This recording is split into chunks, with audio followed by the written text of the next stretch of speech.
ইন্টেলের 15 জেনারেশন প্রসেসরের যুগেও এখনও পর্যন্ত অ্যাটমের প্রসেসর চলছে। অ্যাটমের প্রসেসর 2008 সালে বেরিয়েছিল, নাম শুনেছিল তো?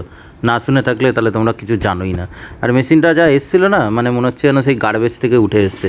মেশিনটা হচ্ছে মানে কম্পিউটার না মাকড়সার ঘরবাড়ি সেটা বুঝে পাওয়া খুব মুশকিল। মাকড়সার জালে ভর্তি হয়ে গেছে, কিন্তু অ্যাটম প্রসেসর তো এখনও পর্যন্ত কাস্টমার টেনে টেনে টেনে টেনে হিচড়ে চালিয়ে যাচ্ছে। মানে এটা এর জীবনকালের যা কন্ডিশন ছিল, যা টাকা পয়সা ছিল সব তুলে দিয়েছে কাস্টমারকে, তুলে মানে ডিম ফিম থেকেও বড় হয়ে বাচ্চা বেরিয়ে সেগুলোও মানে বড় হয়ে মরে চলে গেছে, এরকম কন্ডিশন, যা তা খাওয়ার অবস্থা। মানে এত ধুলো মেশিনটার মধ্যে, মানে আমার পরিষ্কার করতে লেগেছে 1 ঘন্টা।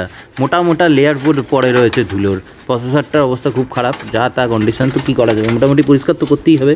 এসছে যখন সার্ভিস করতে, না পরিষ্কার করে না রেডি করে কাস্টমারকে দেওয়া তো যাবে না। তো মোটামুটি খুব কষ্টে পরিষ্কার করে রেডি করে থার্মাল পেস্ট চেঞ্জ করে মেশিনটাকে একদম ব্র্যান্ড নিউয়ের মতন চকাচক কন্ডিশন করে দিয়েছি। করে দিয়ে সব কিছু রেডি করে এটা আবার কাস্টমারকে দিতে হবে। তার আগে একবার চালিয়ে দেখেও নিতে হবে যে মেশিনটা আদৌ চলছে কি না। কারণ আমার কাছে আসার পরে আমি তো আর টেস্ট করে দেখেছি যখন, তখন চলছিল না। তো সব কিছু ক্লিন হয়ে যাওয়ার পরে মেশিনটাকে অনেক ভগবানের নাম নিয়ে তারপরে চালালাম, বাট আলটিমেটলি মেশিনটা চালু হলো। এরপরে হচ্ছে যে প্রসেসরটা হিট হচ্ছে কিনা, এটাও একটা বড় বিষয়। তো যাই হোক, প্রসেসরটা হিট হচ্ছে না, মেশিন চালু হয়ে গেছে। এবার এটাকে